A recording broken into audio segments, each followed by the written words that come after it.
ஒரு திருக்குறள் சொல்லுங்கள் பார்க்கலாம். அகரம்ங்கிற எழுத்தெல்லாம் ஆதி பகவன் முகத்தே உலகு கற்றதனால் ஆய பயன். நிறுத்துங்கள். அந்த அகர முதல எழுத்தெல்லாம் ஆதிபகவன் முதற்றே உலகு, அதனுடைய பொருள் தெரியுமா? இல்ல, தெரியாது. பொருள் படிக்கணும். என்ன எத்தனாம் வகுப்பு நீங்கள்? 6ஆம் வகுப்பு. சரி, 6ஆம் வகுப்பு. ஒரு 20 திருக்குறள் சொல்லுவீங்களா? ஒரே ஐடியா 10 சொல்லுவீங்களா? சரி, சொல்லுங்கள். கற்றதனால் ஆய பயனன்கோள் வாளறிவன் நட்டார் தொழாரெனில் மலர்மிசை எய்கினான் மானடி செய்தான் நிலமிசை நீண்ட வாழ்வார்.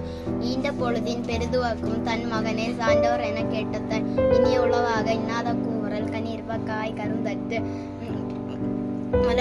மலமிசை எய்கினான் மானடி செய்தான் நிலமிசை நீண்ட வாழ்வார். வேண்டுதல் வேண்டாமை இல்லாடி அத்தியாண்டும் இடமில்ல இருள் சேர் எரிவினையும் சேரா எருவன் பொருள் சேர் புகழ்ந்தா மாட்ட.